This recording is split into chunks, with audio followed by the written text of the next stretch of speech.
Hello, and welcome back to Simple English Quick Lessons and Podcast. Hi, everyone. Great to have you here with us again. I'm Emma. And I'm Alex. Today's topic is one that literally everyone can relate to. That's right. We're going to talk about food and cooking. Food is universal. We all eat, we all have favorite dishes, we all have opinions about what tastes good. And talking about food is one of the easiest ways to connect with people in any language. So, Emma, before we dive in, I have to ask, have you cooked anything interesting lately? Actually, yes. Last night I made a vegetable stir-fry with tofu. It turned out really well. Tofu? You're getting adventurous. I'm trying to eat more plant-based meals. What about you? Have you cooked anything, or have you been ordering food as usual? Mostly ordering, I'll admit. But I did make scrambled eggs yesterday morning, so that counts as cooking, right? I suppose it does. Okay, let's talk about our relationship with food. I'll start. Please do. I want to hear all about Emma's culinary world. Culinary world might be too grand, but I'll tell you about my approach to food. So, as you know, I absolutely love cooking. You've mentioned that many times. What is it about cooking that appeals to you? There are so many things. First, it's creative. You start with raw ingredients and transform them into something delicious. That process is satisfying. Like an edible art project. Exactly. Second, it's therapeutic. When I'm chopping vegetables or stirring a pot, I'm focused on that one task. All my work stress just melts away. That's a valuable benefit. What else? Third, it's healthier and more economical than eating out or ordering food. I know exactly what ingredients I'm using, how much salt or oil I'm adding, and it costs significantly less than restaurant food. All very logical reasons. Do you cook every single day? On weekdays, yes, I cook dinner every evening. It's part of my routine now. That's impressive commitment. What kinds of meals do you typically make? I try to keep things relatively simple on weeknights because I don't have hours to spend in the kitchen. My go-to meals are things like pasta with homemade tomato sauce, stir-fried vegetables with rice, grilled chicken with a salad, or vegetable soup. Those all sound healthy and balanced. I try. I focus on incorporating lots of vegetables, lean proteins, and whole grains. I'm not strict about it, but I generally aim for nutritious meals. Do you ever make more complicated dishes? On weekends, yes. That's when I have time to try more elaborate recipes. I might make a lasagna or a curry from scratch, or even attempt something I've never made before. Like what? Recently, I tried making homemade dumplings. It was quite time-consuming, making the dough, preparing the filling, folding each dumpling, but the result was so rewarding. Were they good? They were delicious, and I felt so accomplished. There's something special about making something complex and having it turn out well. I can imagine. Do you follow recipes or do you improvise? Mostly I follow recipes, especially for dishes I've never made before. But once I've made something a few times and I understand how it works, I'll start to improvise a bit. What do you mean by improvise? Like, if a recipe calls for bell peppers, but I have zucchini instead, I'll substitute. Or if I think a dish needs more garlic or herbs, I'll add them. Small adjustments based on my taste and what I have available. That requires confidence. It comes with practice. When you cook regularly, you develop intuition about what flavors work together. Where do you get your recipes? Various places. I have a few cookbooks that I love. I also browse cooking websites and food blogs. Sometimes I watch cooking videos on YouTube for inspiration. Do you have a favorite cuisine to cook? I love making Italian food. Pasta dishes, risotto, bruschetta. There's something comforting about Italian cuisine. But I also enjoy experimenting with Asian flavors. Thai curries, Chinese stir-fries, Japanese miso soup. Such variety. What about baking? You mentioned you love baking too. Oh, yes. Baking is a whole different category. That's more about desserts and treats rather than meals. What's the difference for you between cooking and baking? Cooking is more forgiving. You can adjust as you go, taste and modify. Baking is more precise. You need exact measurements and timing, or things can go wrong. Like science versus art? Exactly. Baking is chemistry. Cooking is more intuitive. What do you usually bake? My specialties are muffins, cookies, and brownies. I also make cakes for special occasions, birthdays, celebrations. Chocolate-based desserts? You know me too well. Yes, I'm particularly fond of anything chocolate. Chocolate chip cookies, chocolate brownies, chocolate cake. Have you ever had a baking disaster? Oh, yes. Once I was making a cake and I accidentally used salt instead of sugar. I didn't realize until I tasted it. Oh no, what did you do? I threw it away and started over. It was a complete waste, but it taught me to always double check my ingredients. An expensive lesson. Indeed. Now, what about your relationship with food, Alex? You're very different from me in this area. Very different. I'll be honest, cooking is not my passion. I've noticed. Tell everyone why. Well, several reasons. First, I'm not very skilled at it. When I try to cook, things often don't turn out how I expect. Can you give an example? Once I tried to make rice, simple rice. I somehow managed to burn it and make it mushy at the same time. I don't even know how that's possible.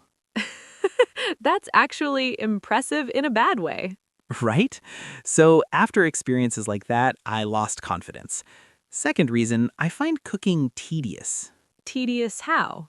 All the preparation, washing vegetables, chopping them into tiny pieces, measuring ingredients, then the actual cooking, which requires standing and stirring and monitoring, then cleaning up afterwards, washing dishes, wiping counters.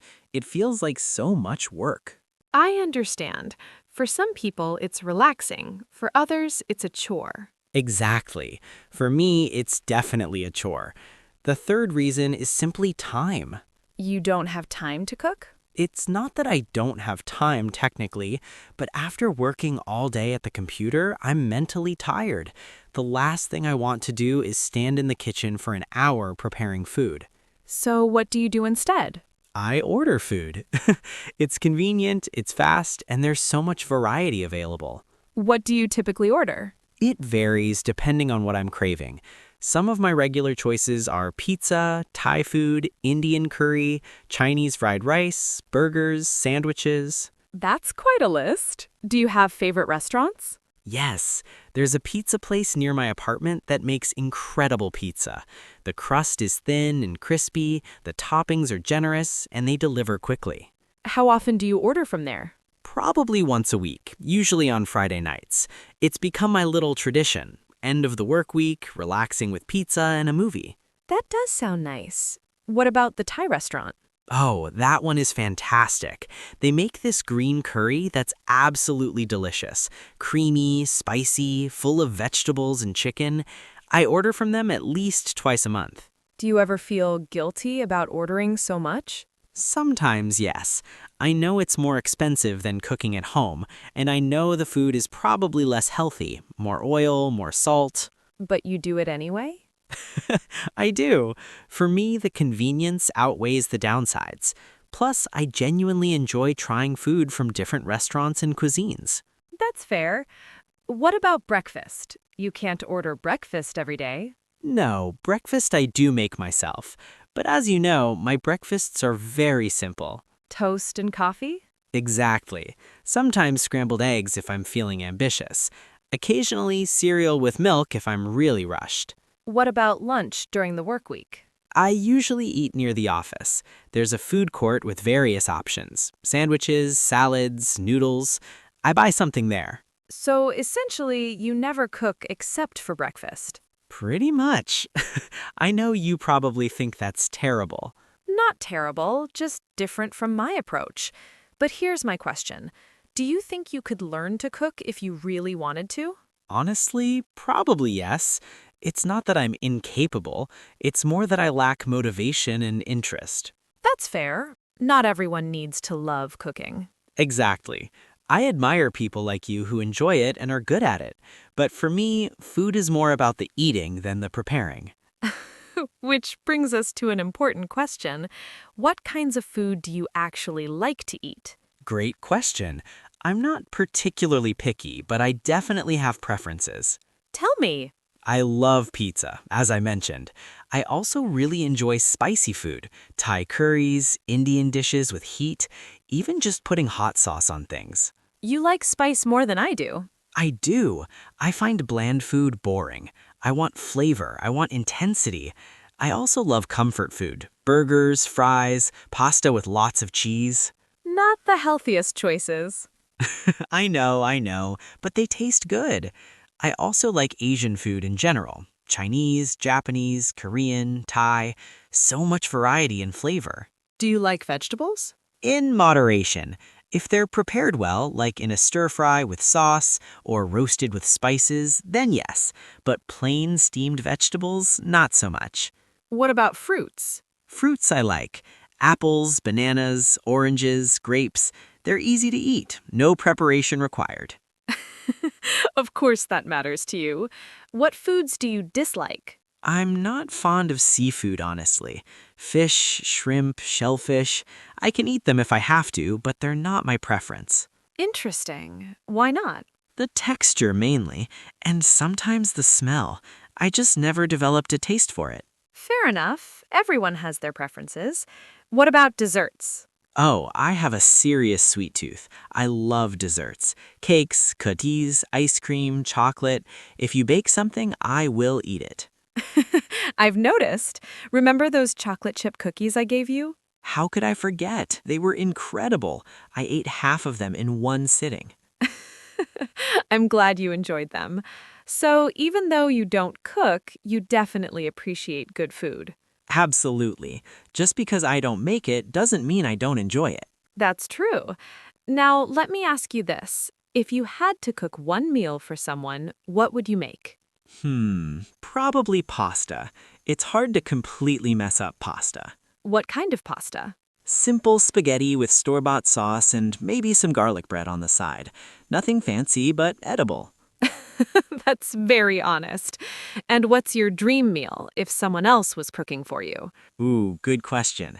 I think a really good steak cooked medium rare with crispy fries and a fresh salad. And for dessert, chocolate lava cake with vanilla ice cream. That sounds delicious. Very classic. What about you? What's your dream meal? If someone else was cooking for me, probably a homemade Italian feast. Fresh pasta with a rich meat sauce, garlic bread, a caprese salad, and tiramisu for dessert. Now I'm hungry. Me too. Okay, let's talk about how to discuss food and cooking in English. Great idea. So if you want to ask someone about their food preferences, you can ask, what kind of food do you like? Or, what's your favorite cuisine? Cuisine means a style of cooking from a particular country or region. You can also ask, do you enjoy cooking? Or how often do you cook? And what's your specialty? This asks what dish they're particularly good at making. If someone offers you food, you can say, this looks delicious, or it smells amazing. And after tasting, this is really good, or I love the flavors in this. Now let's review some vocabulary. The first word is cuisine. Cuisine. Cuisine. It's a noun. Cuisine refers to a style or tradition of cooking, especially from a particular country or region. Italian cuisine is my favorite. It means I love the style of cooking from Italy. Pasta, pizza, risotto. Perfect. The next word is ingredient. Ingredient. Ingredient. It's a noun. An ingredient is any food item that you use to make a dish. This recipe requires 10 different ingredients. It means you need 10 different food items to make this dish. Great example. The third word is craving. Craving. Craving. It's a noun. A craving is a strong desire for a particular food. I have a craving for pizza right now. It means I really, really want pizza. I can't stop thinking about it. Excellent. And the final word is bland. Bland. bland. It's an adjective. Bland means lacking flavor or taste, not interesting to eat. The soup was too bland. It needed more salt and spices. It means the soup didn't have enough flavor. So our 4 vocabulary words are cuisine, ingredient, craving, and bland. Try to use these words when you talk about food. And now we have a question for you. Here it is. Describe your favorite meal. What is it? Who makes it? Why do you love it? Give us all the delicious details. We want to hear about the food that makes you happiest. Please share in the comments. Thank you so much for joining us today. Keep practicing your English and enjoy your next meal. See you in the next lesson. Bye, everyone. Goodbye.